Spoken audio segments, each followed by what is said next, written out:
On va commencer par les livres, hein, comme ça ce sera fait.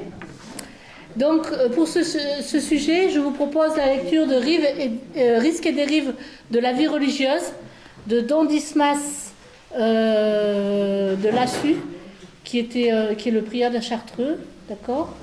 Il a fait une étude assez fouillée, je dirais, de la façon dont on peut dériver dans une communauté. Voilà.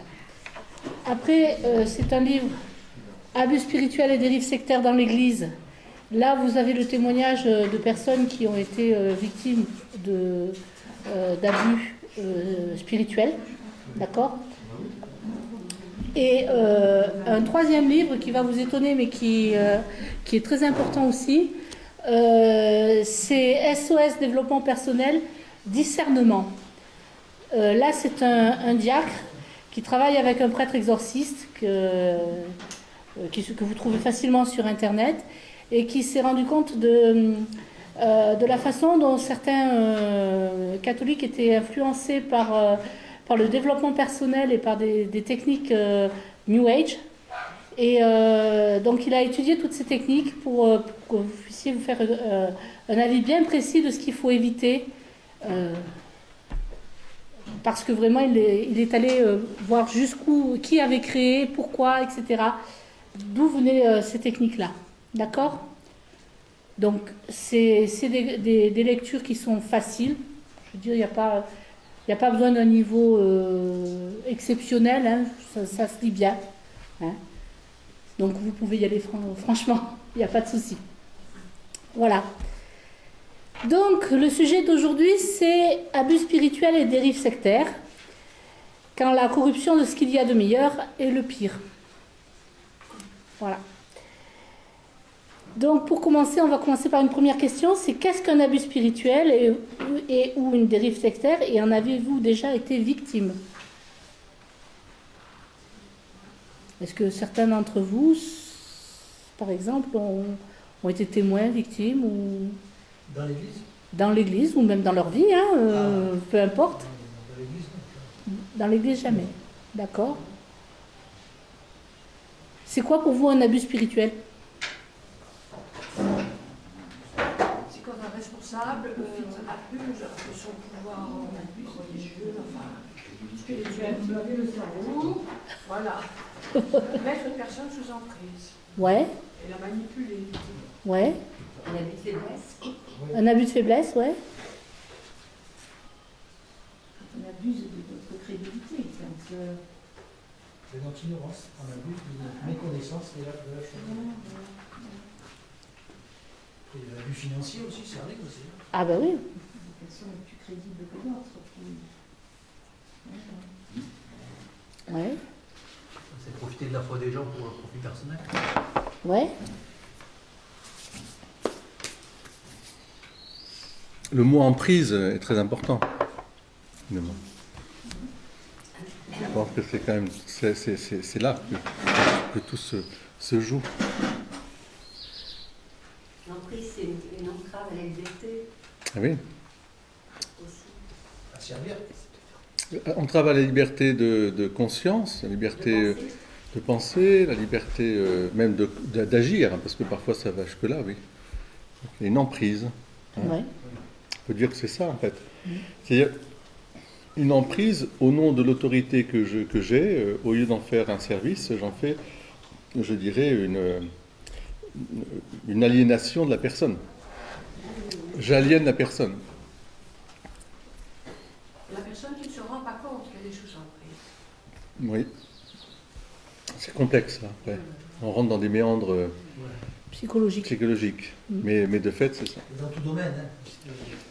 Dans tous les domaines, dans le travail, Bien sûr. le voisinage, on peut être sous emprise De partout, oui. de la peur, de la crainte, de plein de choses, non? La banque. Martine. Là, on parle d'un religieux ou de quelqu'un qui Pas du- représente l'Église, non, hein. Pour l'instant, non. Pour l'instant, non. C'est n'importe qui peut avoir... Abus spirituel, dérive sectaire, vous pouvez avoir dans une école, vous pouvez avoir dans une, je sais pas, un groupement, le compagnonnage, je sais pas, enfin, voilà, dès qu'il y a... des associations. tout ça, ça, Voisinage.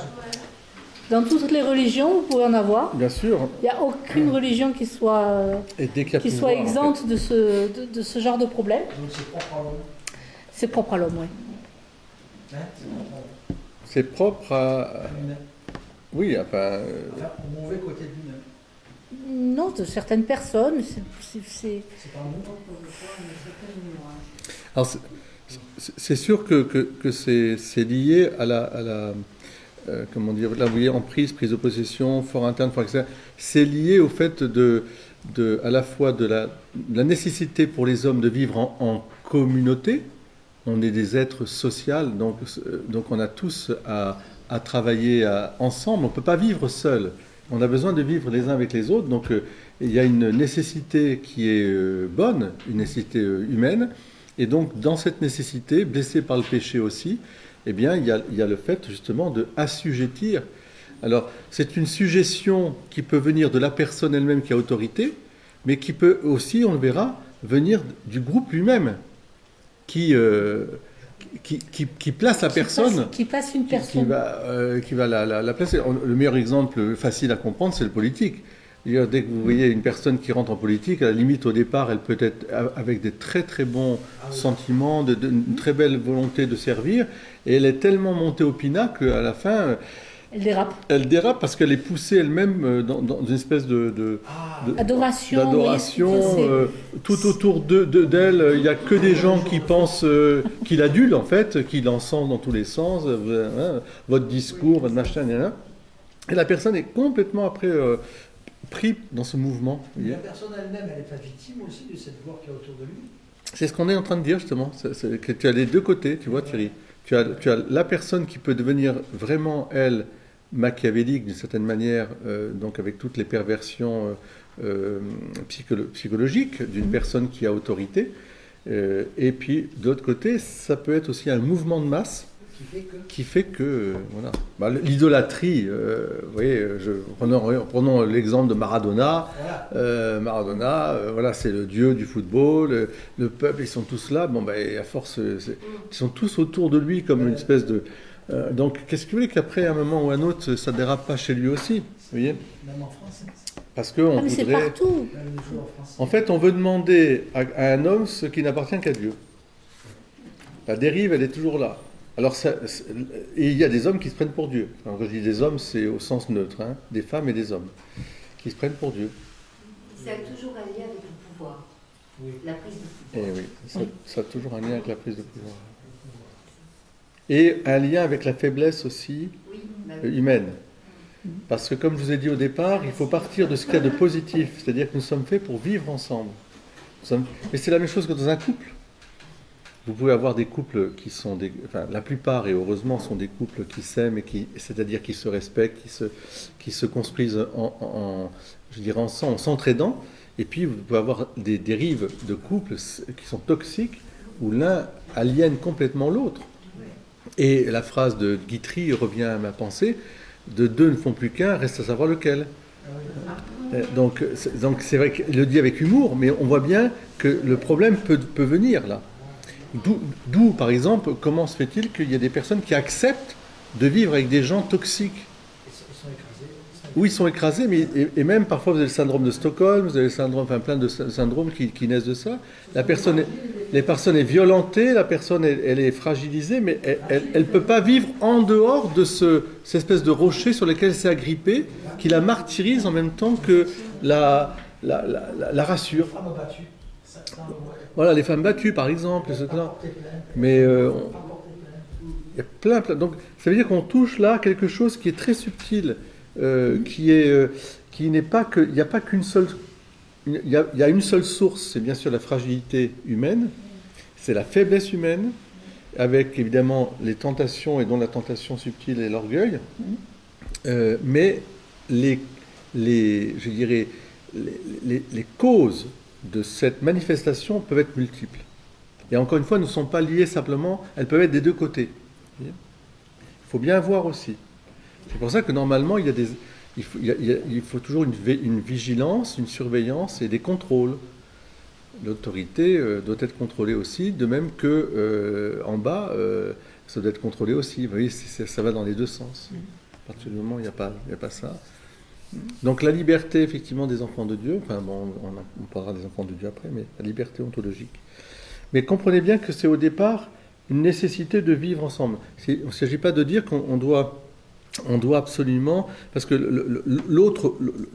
l'opposé de ça, de ce qu'on va voir, c'est la réponse, ce serait l'individualisme. Hein, l'individualisme est quelque part aussi une dérive sectaire, mais pas de la même façon. C'est-à-dire qu'on laisse les gens totalement livrés à eux-mêmes. Il n'y a pas d'organisation, il n'y a rien, etc.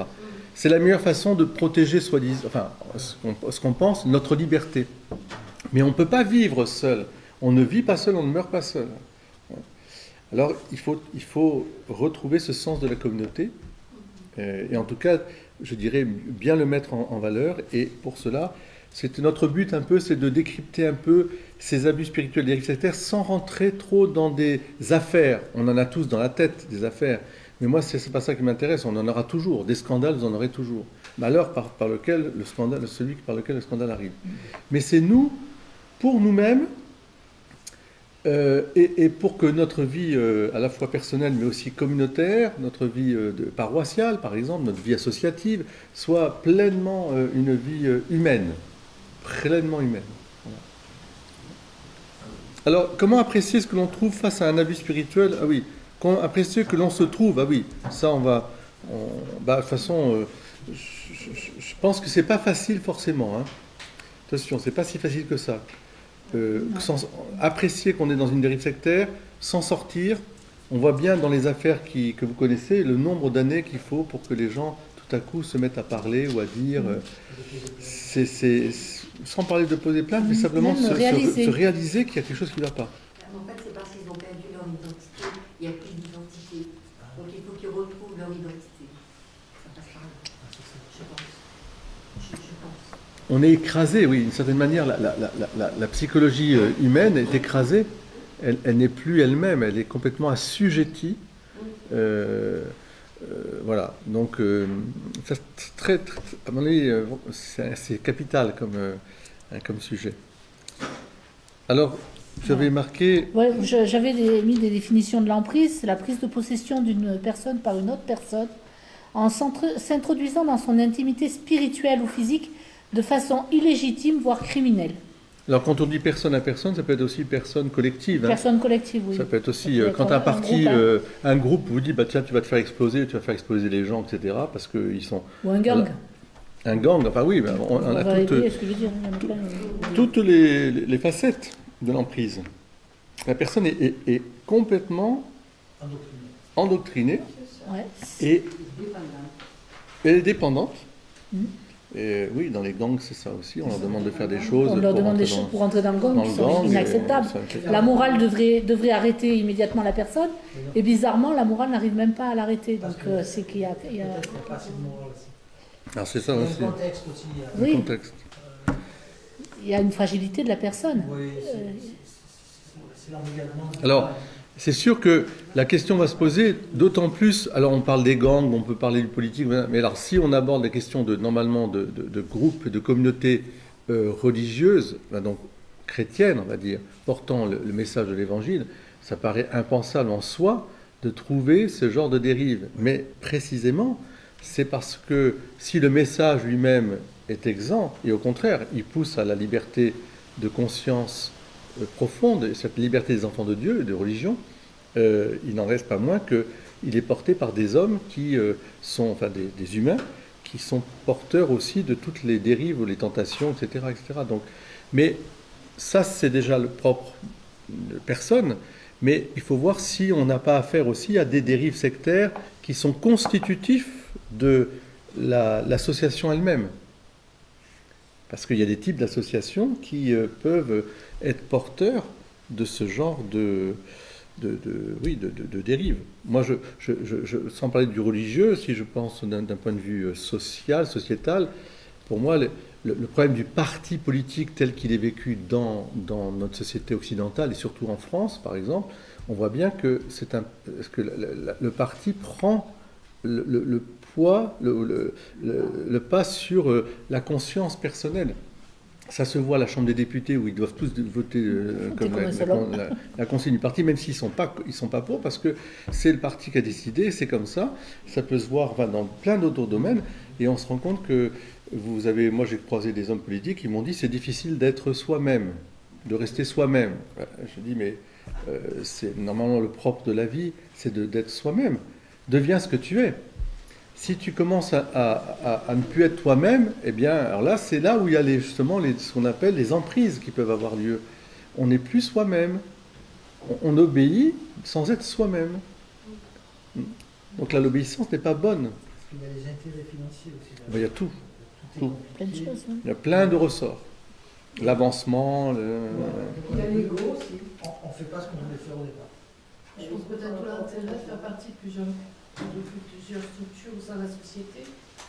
Un groupe familial, C'est ça. un groupe politique, et surtout un groupe spirituel pour lequel on puisse se ressourcer ou poser des questions.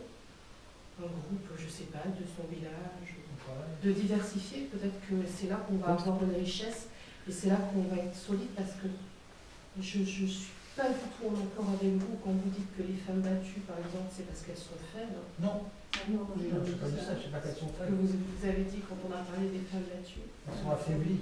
En fait, alors, Elles sont affaiblies. figurez-vous que toutes les études qui ont été faites sur les femmes battues sont des femmes qui ont un QI assez élevé, voire supérieur Ouais. à la moyenne nationale. Et en fait, ça n'est pas un problème d'intelligence. Quand on est assujetti, là, c'est pas du tout Non, un c'est pas problème intelligence. d'intelligence, c'est un problème de faille narcissique. Ça n'a rien à voir. c'est Ça ça. peut toucher n'importe qui. Une faille narcissique. Oui, c'est-à-dire qu'on est On complètement... s'aime pas. C'est ça. On est moche, on est stupide, on est complètement débile, on n'y arrive rien, Est-ce etc. que c'est pas les coups qui font qu'on pense comme ça? Est-ce Ben que- non. On prend des coups justement parce qu'on est comme ça à la base. Pas Donc celui qui donne les coups, Non, celui qui les reçoit accepte de les recevoir parce que à la base, il a été construit de travail avec les bancales. Enfin, en tout cas, c'est sûr que c'est très multiple. Les facettes sont extrêmement... on est dans un kaléidoscope, je dirais, de l'humanité, avec à la fois toutes ces richesses, ces fragilités, ces ambiguïtés. Les causes sont multiples. Il y a le fait que... Voilà, il y a plein de conditionnements aussi. Hein. Alors, si on va aborder quand même justement le propre de cette déviation, de cet abus spirituel. Hein. Donc, à vous. Oui, donc, comme on disait tout à l'heure, ça ne touche pas simplement les communautés catholiques hein, ou autres, toutes les religions, toutes les strates de la vie civile.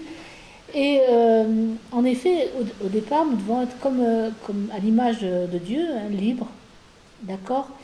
Libre comme le Fils l'est par rapport au Père, libre comme il l'est, comme il le montre quand il est face au jeune homme riche. Vous savez, le jeune homme riche, il veut le suivre, mais oui, mais bon, j'ai de l'argent, je vais faire quoi, etc. Jésus lui dit pas non, mais il lui dit rien là-dessus. Il le laisse aller, vivre sa vie. Il fait son choix. Il le laisse libre. il lui laisse le choix. Il lui laisse le choix. Ah bah oui, il lui laisse le choix. Va et suis-moi, et si tu veux pas, bah tu me suis pas. Si tu veux aller au royaume des cieux. Voilà, mais il est libre.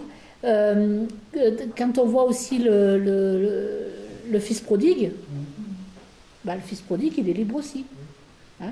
Donne-moi mon héritage. Donne-moi mon héritage, et puis après, bah, je reviens, parce que finalement, j'ai pas su trop gérer ma liberté. Hein. Et puis, comme dit Saint Jean, la vérité vous rendra libre. Donc, normalement, voilà. Et il faut bien se rendre compte que s'il n'y a pas de limite à l'amour de Dieu, il y en a à l'amour humain. Hein. C'est là toute la différence. Parce que Dieu nous aime, c'est sans limite. Il nous laisse libre, c'est sans limite. Mais l'être humain, il est limité. Si on reprend ces bases évangéliques, on voit que la vérité vous rendra libre, c'est toujours un rapport de personne à personne.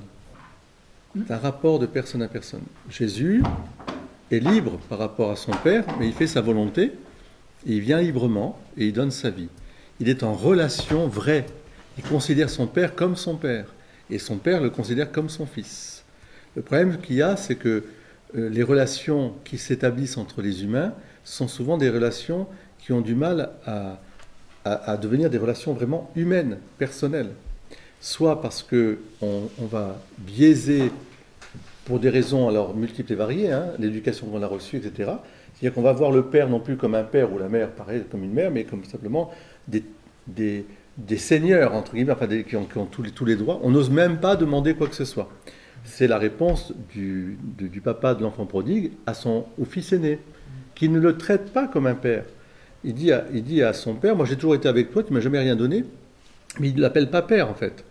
Vous avez le même exemple avec celui qui va à la vigne, qui n'y va pas, enfin qui dit qu'il n'ira pas, puis après il ira parce qu'il aime son père, et l'autre, ben non, il le traite comme un seigneur, donc dans l'évangile. Donc on voit bien, c'est vraiment la relation, elle doit s'établir, je dirais, côte à côte. Vous voyez, exactement comme pour les époux. Ils sont côte à côte. Ils ne sont pas assujettis l'un à l'autre. Il n'y en a pas un qui est au pied, l'autre à la tête. Les dérives sont là. C'est-à-dire, évidemment, il y a tous les mécanismes psychologiques de peur, de l'enfance, de la jalousie, de tout ce qu'on peut imaginer. Hein. Mais normalement, c'est ça. C'est côte à côte. La côte d'Adam. Voilà, côte à côte. Et dans les relations d'autorité légitime, des parents par rapport à leurs enfants, ou dans une communauté, ou enfin, je vois, il y a forcément une entreprise, il y a forcément quelqu'un qui dirige et d'autres qui ne font qu'obéir, mais c'est une relation qui doit être aussi côte à côte. C'est pas dirigé pour être au-dessus et dire moi j'ai la vérité, vous devez comme des marionnettes quoi.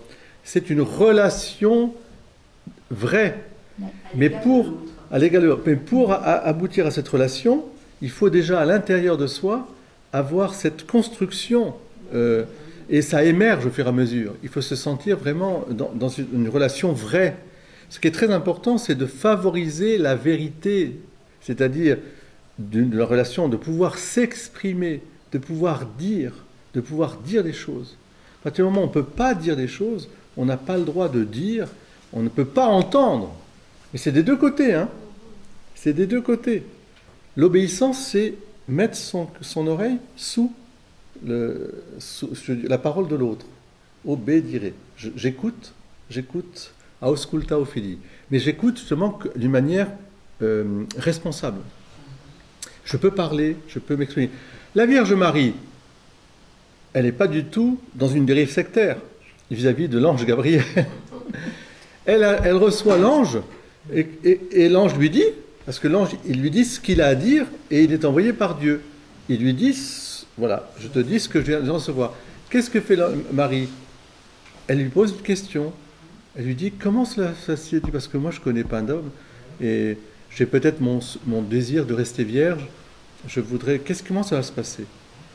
Et on voit la délicatesse du ciel toujours de répondre. C'est vrai avec l'ange, avec Saint Joseph, c'est vrai avec d'autres. Quand Dieu intervient, la Vierge Marie à Bernadette, toujours, voudriez-vous me faire la grâce de venir? Oui ou non? Toujours, mais ils expliquent. Alors il va expliquer à Marie, eh bien c'est l'opération, c'est l'Esprit Saint, etc. etc. Et d'ailleurs, tu vois ta cousine, et là, à ce moment-là, elle acquiesce dans un rapport vraiment libre, d'une liberté posée, calme, etc. etc. Voilà. Donc, je pense que je dirais la vérité ici, c'est la vérité de la relation. Si je vais voir par exemple le pape, je prends l'exemple du pape François, je vais voir le pape, je suis reçu en audience, ben, je vais l'écouter. Et pourquoi je vais l'écouter? Parce qu'il est le pape et que j'estime qu'il a une parole qui est une parole d'autorité reconnue. Il est reconnu. Et après, je pourrais lui poser une question. Il va me dire, alors toi, Gabriel, qu'est-ce que tu en penses de ça? Est-ce que tu vois ceci, cela? Tu as peut-être des questions à poser. Mais il ne va pas dire, voilà, en dehors du bien et du mal, hein, de ce qui est bien et mal. Il ne va pas dire, voilà. Vous voyez, il faut un rapport vrai, constructif. Aujourd'hui, dans le monde, ce qui est compliqué, c'est que les rapports de dialogue, le dialogue est très peu, il y a très peu d'endroits où on dialogue vraiment. On dialogue. Hein. Il reste la famille, et espérons, dans la famille, on peut dialoguer. Mais on est dans une société de réflexe, non plus de réflexion. On n'a pas le temps. Donc, on vous fait tout en pré-mâché, informatisé ou, disons, balancé dans les médias, comme ça, et vous devez croire tout ce qu'on vous dit, etc. Vous n'avez pas le droit de réfléchir à la chose. Et si vous commencez à réfléchir, à dire, attendez, peut-être que là, ça pose un problème, est-ce que je peux... Moi, je ne le sens pas comme ça. Ben non, vous voyez, avoir des rapports vrais, en fait, des rapports en vérité. Mais ça vient des deux côtés. Il faut que celui qui a une autorité laisse aussi celui qui a inférieur puisse se positionner aussi, et inversement, des deux côtés. On ne s'écoute pas, en fait. On ne s'écoute pas. On ne s'entend pas. Oui, souvent on ne s'entend pas. Souvent, on ne s'entend pas. Et c'est là qu'il y a... Alors, je ne parle même pas des tentations de domination, hein, parce qu'il y a une des tentations de l'humanité, c'est de vouloir dominer. La libido dominandis, c'est certainement la libido la plus... je dirais, qui est la tentation la plus ultime, quelque part. D'asservir la création, les créatures, etc., etc. D'avoir le contrôle, le pouvoir, etc. Et plus on a de moyens, Et puis on le fait. disons plus la tentation est... Elle est grande. Alors, Donc il y a toujours, donc il faut toujours se rappeler qu'il y a, dans toute relation, il y a un risque. Hein. Et vouloir supprimer le risque, ça va pas être possible. Mais il y a quand même des caractéristiques qu'on va retrouver dans les phénomènes d'abus spirituels et de dérives sectaires. C'est une culture du mensonge. Cette culture du mensonge, c'est celle qui permet, par exemple, de dire à quelqu'un non mais là ça tu en parles à personne, ça s'est jamais passé. Vous voyez, quelqu'un est parti de la communauté, ça n'allie pas. Ah non mais ça allait très bien, mais c'est son choix, etc. Vous arrivez jamais à savoir ce qu'il y a. Et quand vous posez plus de questions, c'est mensonge sur mensonge. Vous voyez ce que je veux dire? Mensonge sur mensonge. Ah oui, après il y a une surenchère, parce que vous n'en sortez jamais, du mensonge. Voilà. ou au contraire, on va vous dire, si tu poses des questions, c'est que tu veux du mal. Voilà. Ça veut dire que... hein, C'est démoniaque. C'est démoniaque. Voilà. Oui, Ah oui. oui, non, mais c'est vrai. Moi, je l'ai vu dans une communauté comme ça, hein, où la personne, à chaque fois, on lui fait un exorcisme, la pauvre, à chaque fois, parce que si tu poses une question, une communauté de dérive sectaire, enfin, je peux dire, c'était dans les béatitudes, hein, c'était un moment très très compliqué, et la personne m'avait dit, mais j'ai subi je sais pas combien d'exorcismes parce que je posais telle ou telle question. Mais j'ai dit, mais c'est complètement, mais c'est fou, quoi. Parce qu'on disait, c'est le diable. Forcément, si tu es comme ça, c'est parce que tu es envoûté, c'est le diable. Voilà. Laissez le diable là où il est, mettez en valeur la rationalité. On manque de raison. En fait, ce qui se passe, c'est que on est dans un monde où la raison, c'est ça qui est curieux, on dit que c'est une crise de la foi, et j'en suis persuadé, une crise spirituelle. Mais la crise spirituelle, c'est parce que c'est une non-reconnaissance de l'humanité, du caractère humain, de l'être humain, qui est fait pour Dieu. Alors on l'empêche, et donc quelque part on n'est pas raisonnable. On n'est pas raisonnable. Donc il faut mettre de la raison, il faut mettre de l'objectivité, de la raison. Il faut pouvoir vraiment se positionner comme un être humain doit pouvoir le faire. Par soi-même, en fait. Alors par soi-même. À réfléchir et à penser par soi-même. Voilà, on peut toujours être formé, éduqué, bien sûr, on a besoin des autres, hein, on n'est pas une... Mais au moins, par exemple, si tu penses devoir dire une chose, dis-le. Parce qu'il n'y a rien de pire que de garder ça parce qu'on est... Le silence, parce qu'on a peur, parce qu'on est infantilisé, ça fait très mal. Ça fait très mal. Mais bien sûr, Martine, c'est évident. Mais parce que parfois on est écrasé aussi, parce que parfois on n'ose pas. Et parfois parce que justement on n'a pas grandi assez dans son être humain. Et on n'ose pas dire. Oui. C'est plus qu'une assurance, c'est pas le fait de pouvoir parler, c'est au sens l'éloquence, hein, tu vois Thierry. C'est le fait, par exemple, toi, tu es un homme constitué. Quand tu as une chose à dire, tu le dis. Ça te plaît pas, etc. Et on peut discuter.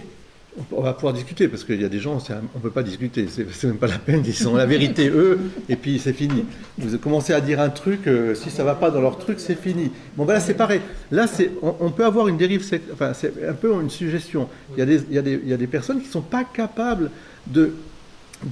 d'entendre, d'écouter. Du moment que ça ne va pas dans leur sens, ils ne veulent pas écouter. Parce que ça les fragilise, parce qu'ils bloquent. Non, ou alors parce que ça les fragilise aussi parfois. Il y a une forme de méchanceté aussi parfois. Ah bah oui, non, bah, il y a toutes... Souvent, non mais souvent. Il y a toutes les... Souvent, il y a Mais parce que, comme ça va contre ce qu'ils vont décréter être la vérité, ils ne veulent pas entendre autre chose. Or, qui a la vérité? Puis ça les à remet part en Dieu? question. Hein. Ça Qui a les la remet en vérité? question, se remettre en question, c'est La vérité, des fois très elle est pas- difficile. Alors, la culture du mensonge, ça c'est vrai. Actuellement, on dissimule, on tait, on fait la loi du silence, je sais pas quoi. Culture du mensonge. Dans les communautés, normalement, il y a... Normalement, on fait très attention à ça. C'est-à-dire que, justement, il y a la capacité de parler. Il y a, moi, je parle de la communauté que je connais, bénédictine, par exemple. D'abord, vous avez un chapitre des coulpes. Qu'est-ce que c'est le chapitre des coulpes? C'est pas le Soviet suprême avec comment dire, la confession publique. Hein. C'est la personne qui, tous les vendredis, devant la communauté, à tour de rôle, les frères viennent s'accuser de 3 manquements extérieurs. J'entends bien, c'est pas le fort interne, le fort externe. Ou alors, c'est pendant le chapitre. On a le chapitre, on se fait chapitrer, comme on dit, parce que, par exemple, on est au travail et on a cassé un outil cassé. Ben, le soir, le frère dit, ben voilà, j'ai cassé un outil, on va réparer ça, mais voilà, on ne dissimule pas, vous voyez, les choses, pour que ce soit très objectif, pas infantile, très objectif, voilà. Mais il faut faire attention justement que ça ne devienne pas ça peut devenir une dérive aussi, ça peut devenir une espèce d'emprise, hein, donc très très important. Et normalement aussi, pour favoriser cette vérité de la parole, il y a tous les 4 ans dans les communautés anciennes, enfin quand je dis anciennes, les grands ordres, notamment bénédictins, tout ce qui est de l'ordre monastique, tous les 4 ans il y a une visite canonique. Qu'est-ce que c'est qu'une visite canonique? C'est des supérieurs, évêques ou autres religieux, enfin, qui sont mandatés par Rome pour visiter la communauté et qui entendent tous les 4 ans, le supérieur, les moines, etc., qui vont parler chacun séparément, enfin seul, de ce qu'ils vivent, etc., etc. Donc, et après, il y a un rapport qui est fait, voilà. Pour essayer de faire en sorte qu'on n'ait pas cette dérive qu'il peut avoir. Parce que dès qu'il y a groupe, il peut y avoir assujettissement des personnes. Il peut y avoir soumission, alors qu'en fait, c'est pour la liberté des enfants de Dieu. Oui, le contrôle qui est nécessaire.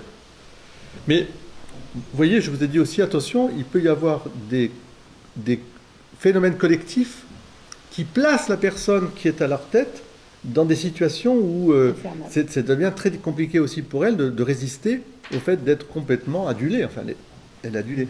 Moi, je supporte pas, moi, quand... Vous pouvez dire Père Gabriel, mais quand il dit « notre Père a dit », non, ça, ce genre d'expression ne m'insupporte. Parce qu'on n'a que Dieu, qui est notre Père, et mon supérieur a dit ceci, et je le prends en considération. Je ne suis pas là pour dire que l'autorité, il faut la jeter. C'est un peu comme les enfants avec le papa. Papa a dit ou maman a dit, oui, mais c'est relatif. Mais quand on dit « notre Père a dit », on a l'impression que on est complètement dans une espèce de culte de la personne qui est très très très dommageable, qu'on voit dans la société. Les idoles, c'est ça. C'est finalement vouloir que les personnes soient des dieux, quoi. Il faut relire Marc Aurèle. Ou bien sûr. Ça fait beaucoup de bien. Bien sûr. Marc Aurèle, très bien. Mais je préfère lire quand même l'Évangile, mais enfin Marc Aurèle, je les lis avec la philosophie. Oui. Alors, l'autre chose... Le rapport à l'information. Alors, le rapport à l'information peut être franchement contrôlé. Ça va même jusqu'à interdire certaines personnes d'aller à la bibliothèque pour lire certains livres, etc., parce que ça risquerait d'interférer sur les connaissances, sur la façon dont on lui présente les choses, vous voyez, sur le discours officiel, quoi, en gros. Voilà.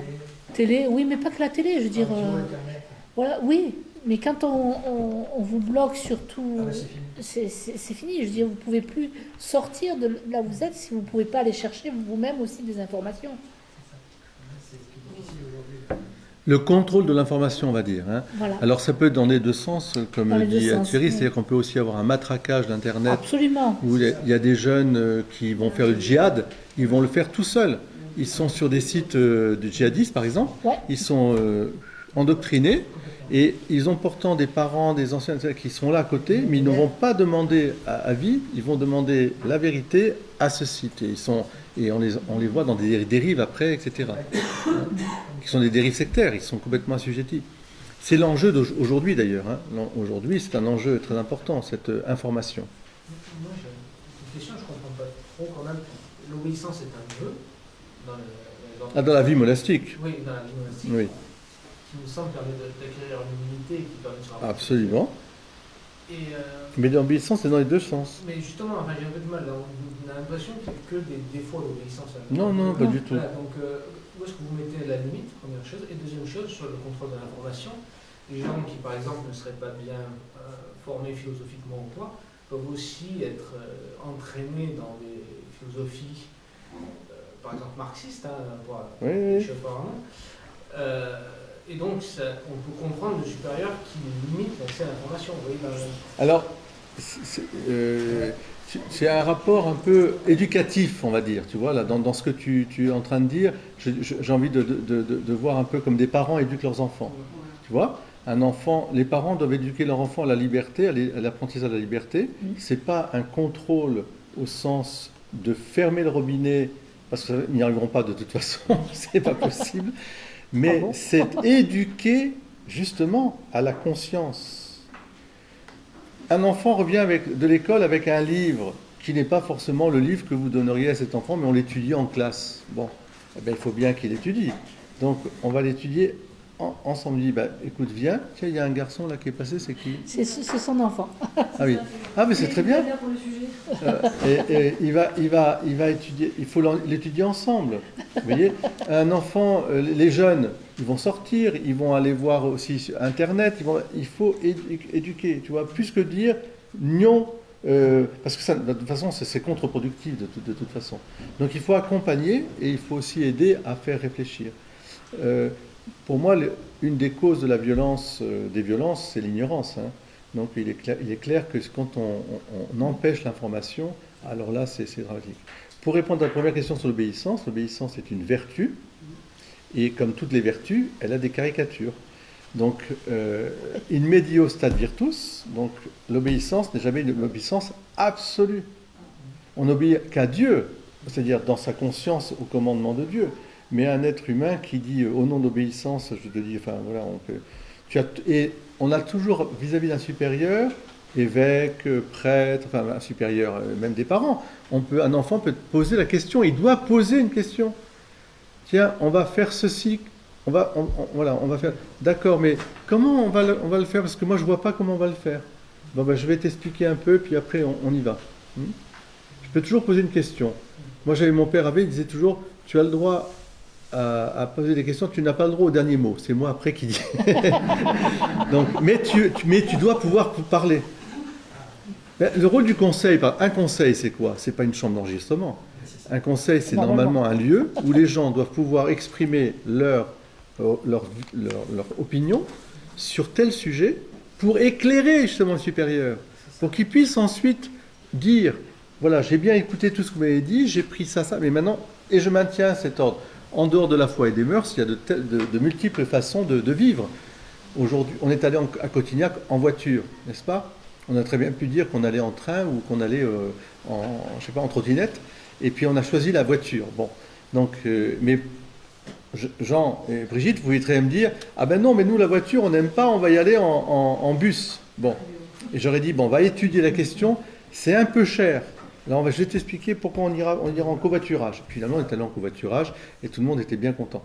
Non, mais parce qu'il y a une personne qui m'a dit pourquoi on n'en serait pas allé en bus. Mais je dis non, en voiture, c'était beaucoup moins cher. Donc, et le supérieur, à ce moment-là, il prend un ordre. Il donne un ordre, il donne une direction. Mais tu comprends, la personne a compris. Si tout le monde est d'accord, c'est plus un ordre. Tu vois ? Oui, alors, si tout le monde est d'accord, mais en général, une scène, comment dire, entreprise, dans une entreprise, quand tu fais ton rapport avec ton frère, avec Patrick, vous discutez, tu dis, tu vas faire ceci, cela, pour bûcheronner, il y a, je sais pas, les outils, machin, l'achat, les ventes, tu vas dire, et tu as besoin que Patrick te dise aussi son inquiétude, et toi, tu as besoin aussi de pouvoir t'exprimer, tu vois. Et après, à un moment, il y a un ordre. Non, il n'y a pas d'ordre. Enfin, une décision commune qui correspond à la logique. À la logique, bon. Mais voilà. Avec 10 personnes, on peut être d'accord, et 10 sur un chemin à prendre, c'est facile. On peut être d'accord, et en même temps, c'est vrai aussi qu'on ne peut pas contenter tout le monde. Il y a un moment, il faut que le supérieur il dise en avant, marche. Oui, grosso modo, si on développe longtemps, on arrive à une pensée collective. Oui, parce qu'on va affiner. On affine. L'information, elle est des deux côtés. C'est-à-dire, comme tu disais très bien, donc, c'est vouloir bloquer l'information. Ça, c'est incroyable, et ça existe. Hein. Il y a des endroits où on bloque l'information. En ce moment, les médias. Bah, tu peux le voir de différentes façons. Mais artificielle qui a des en force. en fait, disons, ça, c'est un sujet vaste. Donc il y a toujours eu ça avec les guerres et tout ça. Vous n'envoyez pas un peuple à la guerre sans avoir manipulé l'information. Ça me semble d'une évidence. Ah oui, pour que... Sans Rappelez-vous, ça, la logique, elle fait que vous n'y allez pas. Hein. rappelez-vous en 14-18, Ce qu'on appelle la propagande de guerre. Mais oui, propagande de guerre. C'est la propagande de guerre, Tout va sûr. bien d'un côté, tout est noir de l'autre, tout est blanc de l'autre. Donc, Ça veut dire qu'on est vraiment faible. c'est collectif. Non, ça veut dire que effectivement, dès qu'on est dans une collectivité, D'accord. si l'autorité qui a charge de cette collectivité elle-même reste dans l'humilité, ne reste pas dans l'humilité, et donc avec des intérêts qui vont se financiers, tu disais, l'argent, la politique, etc., là, on peut avoir ces dérives facilement. Hein, donc on peut avoir vraiment des dérives collectives. Là, on va toucher plus un peu les communautés que nous connaissons, hein, des associations, des mouvements. Comment se fait-il qu'il y ait des dérives sectaires dans ces associations, et en particulier dans des communautés dites religieuses ou associations religieuses, où vous avez entendu ces différents scandales qui ont soulevé des associations, même jusqu'à l'Arche, qui est pourtant normalement une communauté de bienfaisance, etc. Mais comment ça se fait que... Alors là, c'est pour ça qu'il faut... alors c'est l'Arc, ça, pour le cancer, mais l'Arche, c'est Jean Vanier. Jean Vanier. Alors, l'information... Excusez-moi, là c'est parce que justement il n'y a pas assez de transparence. Oui, de contrôle. Quand il y a des dérives sectaires, vous parlez de l'Arche, c'est parce qu'il n'y a pas assez de vérité Alors, au sein de l'association. oui, mais parce que justement, il y a une mise... la personne de Jean Vanier, par exemple, si on prend cet exemple, hein, est mise tellement haut que C'est un saint vivant. que plus personne ne peut poser une question. C'est pas possible, parce qu'il est tellement en haut que Ouais, non, mais c'est ça. c'est pour ça que il faut revenir un peu au plancher des vaches. Et j'aime bien, moi, dire que tous les matins, on va aux toilettes, tous. Donc, et c'est important. Non, mais c'est important de dire ça pour que dire, si tu es un homme comme un autre, c'est tout. Tu as une autorité, mais ça doit être un service. Il peut exister l'inverse. Et pour Il peut exister l'inverse, c'est-à-dire l'abus d'autorité pour le bien des autres. Non. Oui, l'abbé Pierre, peut-être. Pourquoi l'abus d'autorité? L'abus d'autorité, c'est-à-dire, j'ai plein de pouvoir, et ce pouvoir, je m'en sers pour le bien des gens. Oui, je pense. Pour protéger les parents. On parlait de la ceinture de sécurité. Je le vois des fois en France, il y a des gens qui gagnent au loto et qui redistribuent les sous à la population. Les cantines aussi. Ça existe aussi, parce qu'on n'est pas tous corrompus. Je veux dire, il y a quand même aussi dans l'humanité des gens qui débordent de gentillesse, qui gagnent et qui donnent. Oui, On le voit dans nos petites communes, là, ça mais très peu. des gros C'est pas héritages. courant en fait. Hein? C'est pas courant. C'est minoritaire par rapport à... Et Thierry, en quoi c'est un abus de pouvoir? Je comprends pas bien. Alors, on dit que quand on a du pouvoir, généralement on s'en sert pour écraser ou faire du Non, mal, dominer. je n'ai pas dit généralement. Ce sont des dérives. Hein. Les dérives ne sont pas Si c'était que général, ce serait épouvantable. Ça toucherait la famille, ça toucherait l'école. Non, heureusement. Globalement, non. Hein? Non, heureusement. Mais il y a, évidemment, le scandale nous frappe beaucoup plus parce que tout à coup, on voit qu'on a détourné de l'argent. Par exemple, à l'Arc pour le cancer, ça paraît impensable que le gars il s'est mis plein d'argent dans les poches. Ben, c'est la tentation c'est une dérive. Alors, c'est pas sectaire au sens de ce qu'on va voir actuellement, mais on voit bien que c'est un abus de pouvoir, oui. Pas de contrôle. En fait, il y a manque de contrôle. Vous voyez, il manque de contrôle. Voilà. Manque de contrôle. Et la personne, quelque part, comme disait Laure, elle est déifiée. Hein, c'est ce que Ouais. je voulais dire. Quelque Oui, part, elle est un quand peu... on commence à voir des gens qui vous mettent la personne tellement sur un piédestal, comme ça, faut quand même retomber. Bah oui. Voilà. Vous savez que Il faut analyser ce qu'on est en train de faire, quoi. En fait, c'est un accord des deux côtés. Il y en a un qui est d'accord pour être Oh. super machin, et les autres qui sont d'accord Pour avoir ouais, oui. pour jeter en pâture leur libre arbitre C'est ça. et s'autoriser, parce que ça fait du bien, à être en extase devant Pierre, Paul ou Jacques. Et donc, en fait, c'est un accord tacite de tout le monde. Et ne pas prendre ses responsabilités. Non, parce que en fait, ils fonctionnent bien ces groupes-là. c'est l'histoire du fou du roi. Alors, alors précisément, si on voit comment l'Église s'est constituée, puisqu'on a étudié l'Église une, sainte, catholique et apostolique. Au commencement, comment fait Jésus? Jésus, il choisit librement, il fait son collège. Mais comment il institue ce collège? Vous vous rappelez un peu comment ça se passe? Bon, il va chercher les uns les autres, il les choisit. Il y a de tout.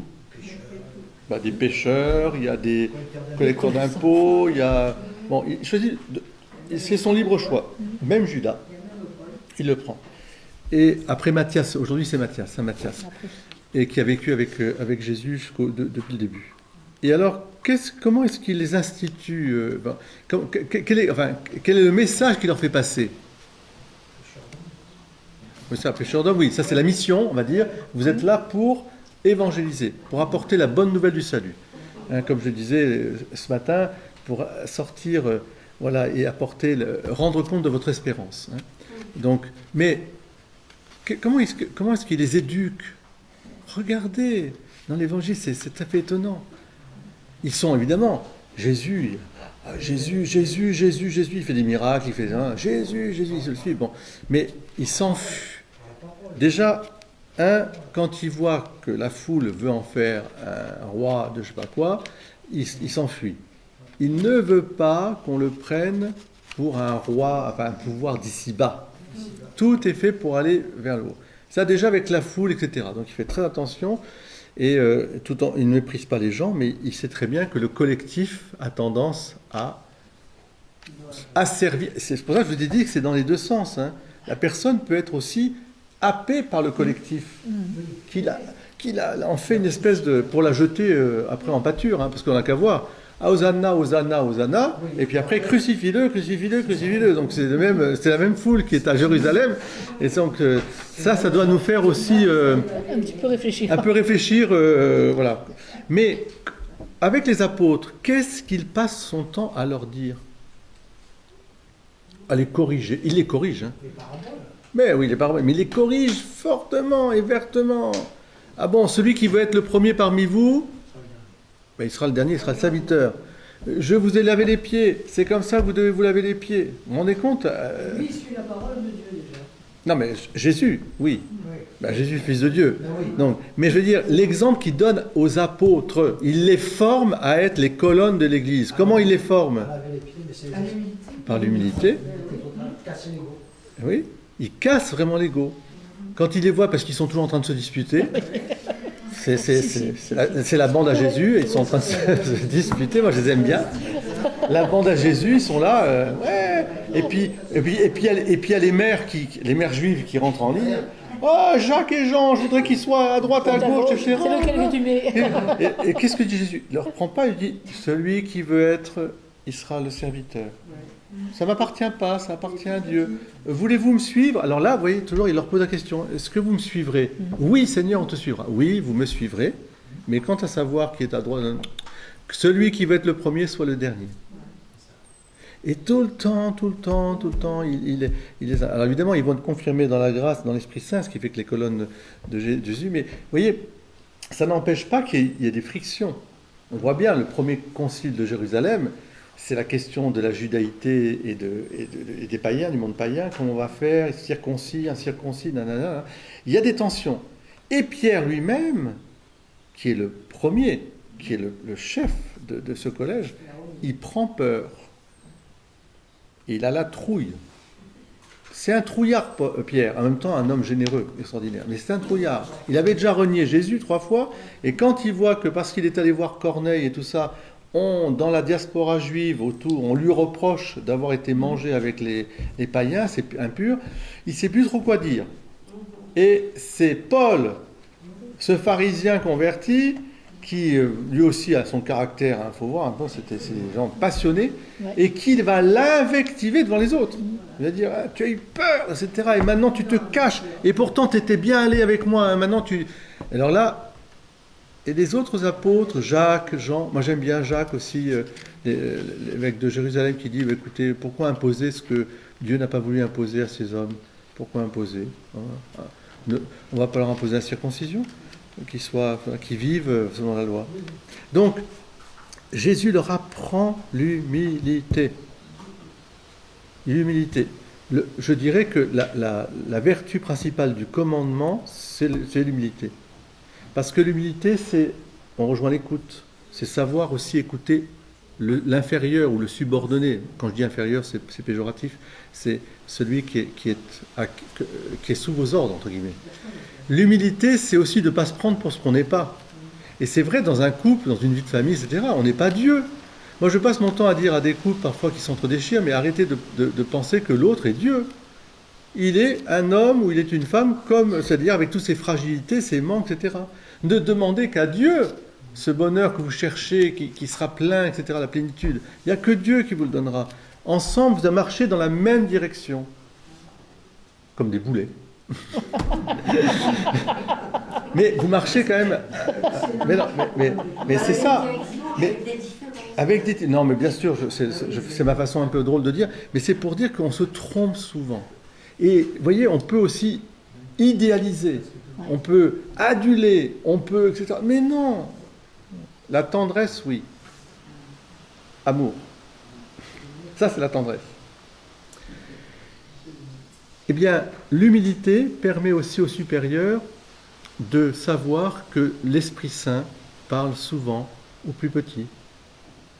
C'est pas parce que être supérieur, c'est aussi une charge, c'est-à-dire que il y a des gens très saints, je pèse mes mots, qui sont très saints, qui sont incapables d'être supérieurs.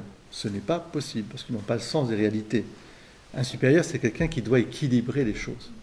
Un saint, parfois, il peut être tellement dans sa sainteté qu'il faut qu'il soit saint. Il est saint, c'est beau, mais il ne pourra pas diriger, parce que ce n'est pas possible. Il faut que celui qui dirige ait le sens de l'humanité, d'un équilibre. Un équilibre. Voilà. Et ensuite, l'humilité, c'est aussi une charité.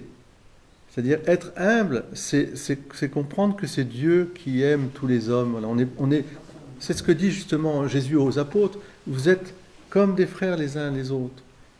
Celui qui veut être le premier, qui soit le dernier. Enfin, lavez-vous les pieds les uns les autres. Il y a une grande charité. C'est un service, quoi. C'est un service d'amour.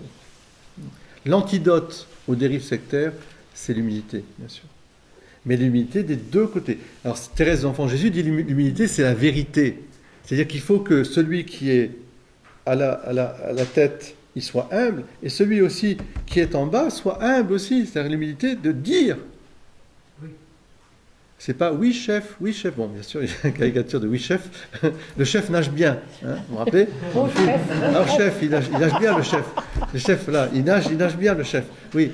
Alors c'est drôle bien sûr pour nous, mais on voit bien que ça pourrait aller au bout d'une espèce d'idolâtrie du chef, et en fait qui aliène complètement le bon sens de la personne, qui n'ose plus être elle-même.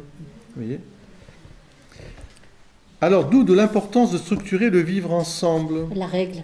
Une règle qui n'est pas un règlement. Voilà. La règle, c'est très important. On peut pas vivre ensemble sans qu'il y ait des règles. C'est logique. Maintenant, si la règle change tous les 10 jours parce que le chef, il a des lubies, ça pose problème. Vous voyez ce que je veux dire? Et c'est là qu'on rentre dans des dérives après. C'est pour ça que les mouvements d'église qui sont anciens ont une règle qui a été bien pensée dans le temps, qui a fait ses preuves. Voilà, qui fait ses preuves, qui a passé le temps, qui a été approuvée. Elle a été approuvée par l'Église. Approuvée par l'Église. Il y a des siècles et des siècles de pratiques, vous voyez. Et la règle de Saint-Benoît, la règle dominicaine, la règle des jésuites. Il y a des règles qui sont des règles qui sont extrêmement, qui ont des siècles et des siècles et qui s'ajustent, mais il y a un fond, il y a une règle. Voilà. Dans l'émergence des mouvements après le concile, si vous voulez, et même un peu avant, il y a eu de très belles choses et en même temps c'est très jeune, donc il faut ajuster. Je prends un exemple, par exemple, de ce qui m'a toujours frappé, c'est à la fois qu'il y a eu une grande grâce d'avoir des laïcs consacrés, c'est une très grande grâce dans l'Église, et en même temps, dans certains mouvements charismatiques qui sont nés, on a voulu associer tous ces différents genres de vie. Il y avait des consacrés, des prêtres, des religieuses, des mariés, et tout ça dans le même bocal. Voilà. Bon, c'est forcément, il y avait des piranhas, là, il y avait des requins, etc. Tu peux pas, c'est pas possible. Il faut, et ça a pris du temps. Ça a pris du temps pour faire comprendre à ces communautés qu'il fallait dissocier. Qu'il devait y avoir des lieux pour les gens mariés, des lieux pour les gens qui vivent un célibat consacré, d'autres qui, etc. Voilà. Et ça partait d'un bon sentiment, mais ça a entraîné des dérives sectaires. Ça a entraîné des dérives sectaires. Le discernement des charismes, ça aussi c'est une question importante. Il y a une chose, le charisme du fondateur, il est au fondateur. Si un jour le fondateur meurt, ça ne veut pas dire que tout le monde va hériter du charisme. Oui. Et puis le charisme. Il faut quand même, vous voyez ce que je veux dire, c'est Dieu qui donne le charisme à une personne. Ça ne veut pas dire qu'une fois s'il est parti, tout le monde aura ce charisme. Il n'y a pas une uniformité comme ça où. Ah non. Vous voyez, il y a des personnalités différentes. Ils vont poursuivre les choses, mais avec chacun son charisme. Vous voyez. Oui, il y a une règle. J'imagine, un bon exemple pour nous, c'est les papes. Les papes qui succèdent, ils ont tous des charismes différents, on le voit bien, et il ne s'agit surtout pas de comparer. Comparaison est poison. On ne peut pas comparer Paul VI à Jean-Paul II, ou Jean-Paul Ier qui est. Jean-Paul II à Benoît XVI à François, et François au pape qui viendra après. C'est pas possible. En revanche, leur charisme, ils le vivent au service d'un bien commun. Voilà. Le contexte aussi qui est différent. Donc, mais Dieu donne. Oui, Dieu donne justement, il donne. En fonction du monde qu'on évolue. Donc, le charisme, c'est un don de Dieu, de toute façon. Et alors, une des causes aussi des dérives sectaires, alors là, des communautés, c'est quand justement on élève la communauté, de quelle qu'elle soit, au rang, je dirais, de THE communauté. The one. C'est-à-dire, il n'y a pas d'autre. C'est nous les. Enfin, si je peux dire, c'est nous les meilleurs. C'est-à-dire, si l'Église va mal, c'est parce qu'en fait, on ne fait pas comme nous. Parce que nous, on sait. Donc, nous, on va sauver quelque part, ça veut dire, c'est nous qui sauvons l'Église, quoi, quelque part. Oui, donc, une communauté qui devient, si vous voulez, élevée, qu'on élève trop comme un modèle, à la tête duquel il y a le Père, vous disiez notre Père, machin, etc. Voilà, bon. Et là, ça devient très, très dangereux parce que, inconsciemment, les jeunes qui rentrent là-dedans sont dans un mouvement où on adule, en fait, voilà, on les met dans des conditions où il n'y a plus aucune... Il n'y a pas l'humilité, en fait, c'est ça. Il manque l'humilité. En fait, il faut savoir sortir du cadre. Un cadre est donné, il faut savoir aller voir autour si on peut trouver ce qui peut nous... À mon sens, plus le cadre est évangélique, c'est-à-dire plus la règle est évangélique, plus elle permet d'être soi. Hein?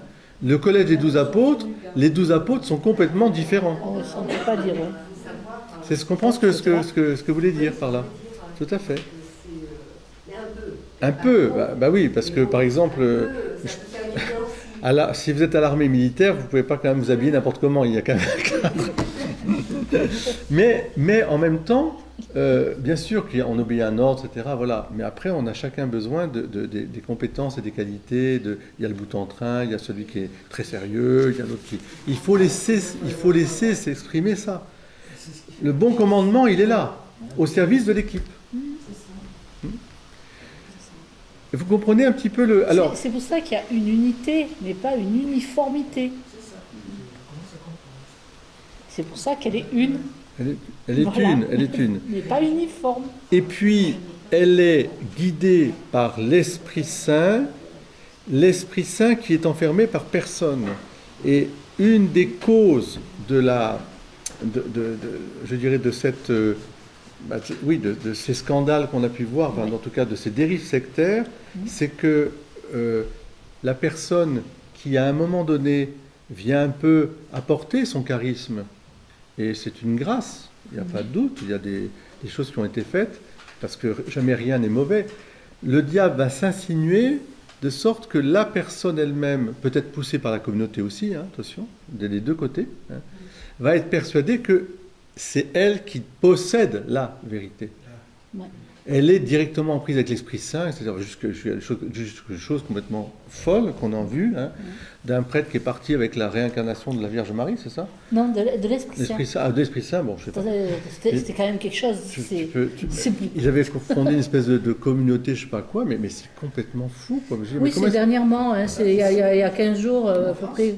Ouais, en France et en Espagne, oui. Ouais. Mais on se dit, comment est-ce qu'on peut arriver à une telle folie de suggestion, parce que là on peut dire que c'est vraiment des dérives sectaires profondes, comme les Davidiens, vous savez, les fameuses sectes protestantes, les gens se sont tués tous, ils arrivent à se tuer entre eux, parce que comment est-ce qu'on peut arriver à ça, une telle bêtise, il a peut-être été envahi, je veux dire, par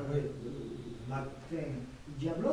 Ben, je crois qu'il a oublié qu'il allait tous les matins aux toilettes, donc il faudrait qu'il aille aux toilettes un peu plus. Et avec la dulcinée qu'il prétend être la réincarnation de l'Esprit Saint. Enfin, franchement, c'est... Oui.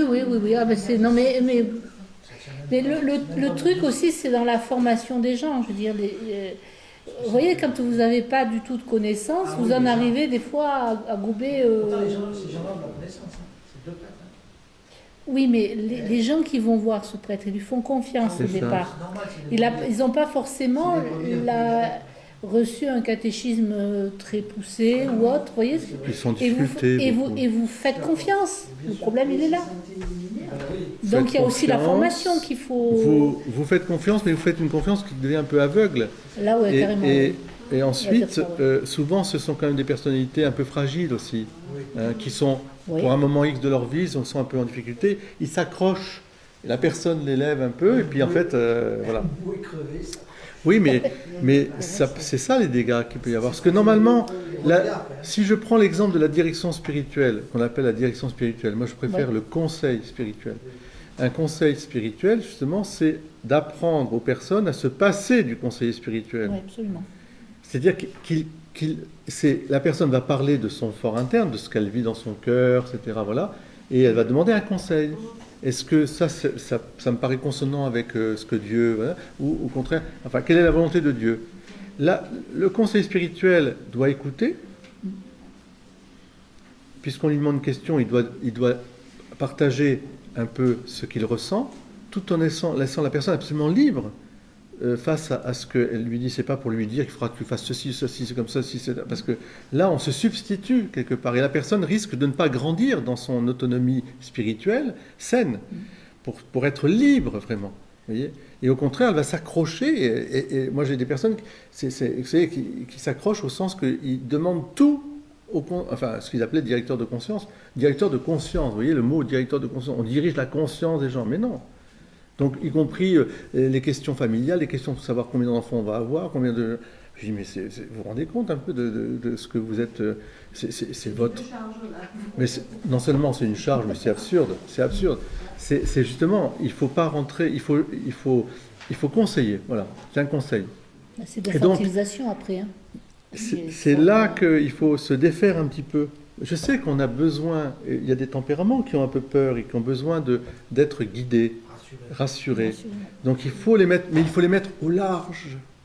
C'est-à-dire vous pouvez, il y a des tempéraments dans les communautés, moi j'en ai vu des frères qui étaient des gens, des saints d'ailleurs, mais qui sont, qui ont besoin d'être guidés, au sens qu'ils ont besoin d'un cadre, voilà, il faut les rassurer. Ils n'ont pas un quotient, etc. Bon, mais ils ont du bon sens. Donc on les met au travail, on leur dit il y a ça, etc. Puis après tu te débrouilles. On leur donne une responsabilité, et puis ils font ça très bien. Voyez.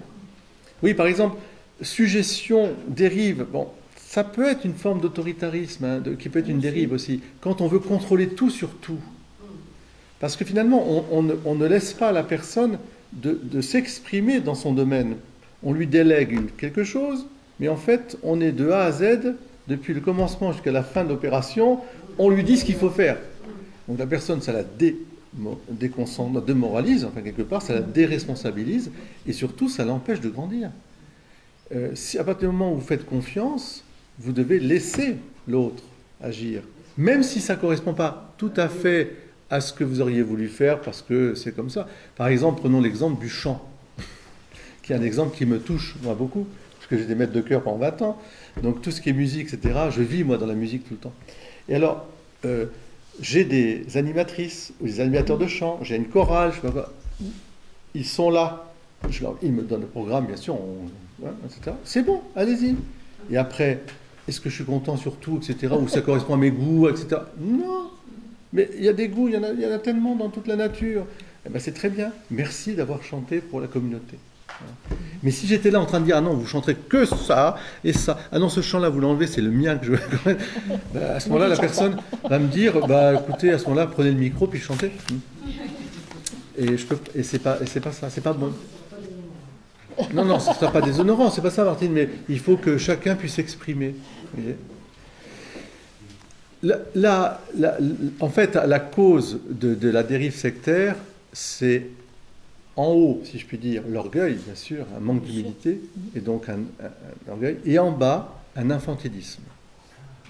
Oui, c'est une utilisation. C'est les deux qui favorisent. Moi, par exemple, dans le cas les frères Mario Micri, par exemple, j'ai rencontré des couples qui étaient infantiles quelque part. Mais infantiles, la personne elle-même se mettait en position d'être totalement manipulée parce qu'elle était en difficulté et qu'elle trouvait auprès du père Marido ce qu'elle ne trouvait pas avec son mari, peut-être, d'une écoute, je ne sais pas, enfin peu importe. Et à un moment, ça partait. Lui, il l'emmenait dans son délire mystico-dingo, d'une philosophie très dangereuse, avec finalement une substitution à Dieu. C'est comme si en fait la personne s'unissait à Jésus quelque part. Enfin, ça va jusque l'espèce de baiser mystique qui entraîne à toutes les dérives qu'on peut imaginer. Donc c'est dans la philosophie elle-même qu'il avait élaboré un peu. Hein. Donc il y a quelque chose d'assez complexe. Vous n'y comprendrez rien, moi aussi, parce que c'est trop. On n'est pas assez intelligent. Plutôt, il vaut mieux rester comme on est. Parce que, justement, ce que j'ai remarqué souvent, c'est que c'est les gens de bon sens, les gens qui sont dans le cambouis, dans le béton, etc. C'est les dérives sectaires. Ils ne risquent pas trop, parce que eux, c'est des bouseux, comme on dit. Ils sont là le matin au soir, ils savent très bien ce que c'est travailler, et ils ont le bon sens. C'est de guingois, c'est pas de guingois. Et puis, comme disait un agriculteur, ma famille d'accueil, là, occupe-toi de tes affaires, moi je m'occupe des miennes, et les vaches sont bien gardées, comme on dit. C'est-à-dire, je vais pas apprendre à Georges, mon maçon, comment diriger sa maison et son entreprise, etc. Par contre, lui, il ne va pas m'apprendre comment je dois bénir avec le goupillon, etc. Donc, vous voyez, en général, on trouve du bon sens. Sauf quand, effectivement... Alors, soit, moi, j'ai vu les dérives sectaires chez des gens extrêmement intelligents. C'est incroyable. Ouais. Et puis alors... gober des trucs... Ils gobent des trucs incroyables. Du style un peu la réincarnation de la Vierge... Enfin, de l'Esprit Saint. Enfin, pour moi, c'est tellement absurde comme histoire. Ou alors, regardez le temple solaire. Le temple solaire, dérive sectaire, c'était que des gens hyper de la haute. Voilà. Ouais. Mais comment est-ce qu'ils peuvent aller dans des dérives comme ça ? Parce qu'ils sont hors sol. Peut-être parce qu'ils sont hors sol. Ils sont plus en contact avec... Alors, et il y a l'orgueil aussi, parce qu'ils cherchent des secrets. Attention. Ils sont très intelligents, et il y en a qui cherchent des secrets. Ouais, ils cherchent ils cherchent des choses initiatiques, réservées. Et ça rejoint ce que tu disais sur le côté, mensonge. Attention, ça reste entre nous, ça ne concerne que nous. Il y a un petit groupe, il n'y a que nous qui pouvons comprendre. On les attaque avec l'élitisme. L'élitisme, c'est ça. c'est initiatique. Toi, tu peux comprendre, mais les autres ne peuvent pas comprendre. Ça a toujours été une tendance. Hein. Dans l'histoire, vous avez toujours eu des mouvements qui disaient qu'ils comprenaient mieux les choses, qui comprenaient la Bible, par exemple, en numérotant la Kabbale, quoi. Hein, en numérotant machin, truc... voilà, ou qui comprenaient parfaitement parce qu'il y avait des trucs cachés au Vatican, machin. Ce matin, j'en ai vu un, il paraît qu'ils avaient la machine à remonter le temps au Vatican. Il la cache bien parce qu'il ne faut surtout pas qu'on remonte le temps. Donc, non, mais quand vous voyez ça, c'est quand même assez différent. Alors, non, mais... À remonter le temps, que soi-disant, ils expliquaient la Bible, ils savaient tout ça de la Bible, parce qu'ils avaient pu remonter le temps, et c'est caché sous le Vatican, évidemment. Mais oui, c'est caché, c'est toujours caché sous le Vatican. J'aime beaucoup, c'est des secrets, c'est caché, etc. Et le Christ nous rappelle que c'est oui ou c'est non, c'est vrai, c'est faux. Voilà, c'est très simple dans l'Évangile. Et ça ne veut pas dire que c'est simpliste, mais c'est très simple. Et les premiers chrétiens, et notamment l'Église primitive, je pense à saint Irénée de Lyon, quand il écrit son Adversus Héréses, qui est un livre extraordinaire du IIIe siècle contre les hérésies, il se bat contre ce qu'il appelle la gnose. Voilà, alors la gnose, c'est ce qui a toujours, c'est ces rites initiatiques réservés à une élite. Alors il dit, oui, on va vous expliquer des choses, et puis ils sont très intelligents. Mais il ne rentre même pas dans le débat, il dit, nous c'est l'Évangile. Voilà, c'est pour tous. C'est pour tous. Le Seigneur est né, Dieu le Père l'a envoyé, il est né de la Vierge Marie, Joseph, il a travaillé, il est mort, il est ressuscité. Point, barre. Après, il y a les apôtres. Voilà. Et l'Évangile, c'est quoi? La bonne nouvelle du salut. Aimez-vous les uns les autres comme je vous ai aimé. Il n'y a pas de plus grand amour que de salut. Pardonnez-vous. Enfin, oui, il n'y a pas de... Et au contraire, il se méfie de ceux qui veulent connaître les secrets de je ne sais pas quoi, etc. etc. Donc, vous avez beaucoup dans le développement personnel, vous avez beaucoup cette tendance à la gnose. Nous, on comprend des choses, c'est entre nous, on va vous initier, etc. Et vous avez beaucoup de sectes dans le développement personnel qui pullulent actuellement parce qu'il y a des initiations à des choses que... Le développement personnel en soi est une méthode.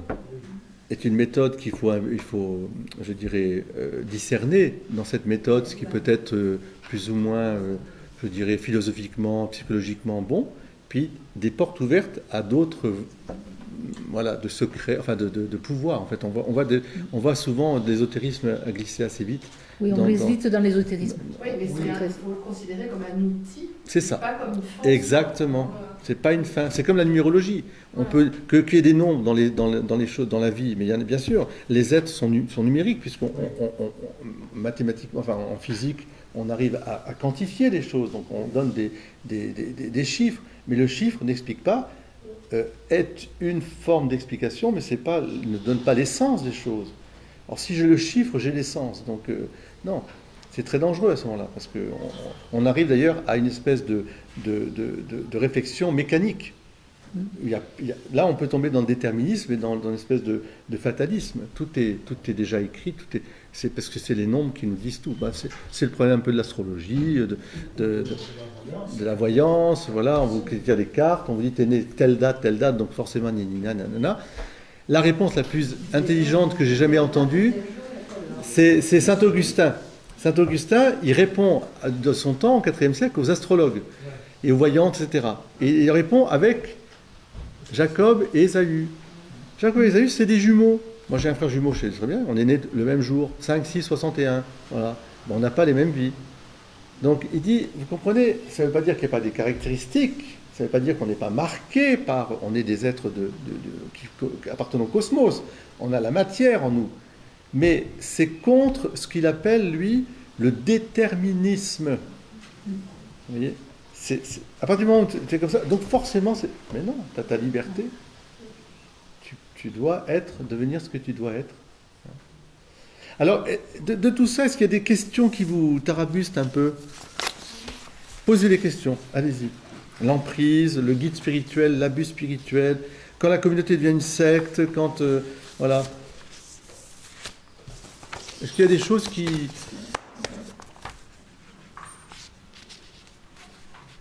Le père Dismas de Lassus, donc le supérieur des Chartreux, c'est une sommité, c'est vraiment quelqu'un de très très bien, franchement, c'est vraiment quelqu'un... Bon. Qu'un Chartreux se soit vu demander d'écrire les risques et dérives de la vie religieuse, c'est assez fort, parce que de l'intérieur, il voit bien avec son acuité.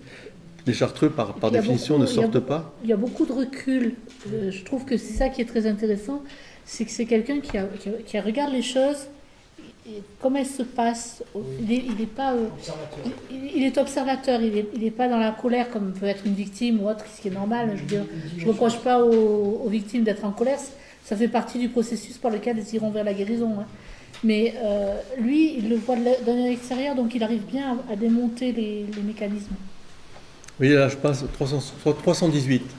Nous devons donc sortir de la vision du jeu de piste si nous voulons comprendre l'action de Dieu dans nos vies d'une façon qui soit digne de lui et de nous. Notre respect et l'estime de notre liberté doivent être à la mesure du respect et de l'estime que Dieu lui-même a pour elle. L'homme est raisonnable et par là semblable à Dieu, créé libre et maître de ses actes, écrit saint Irénée.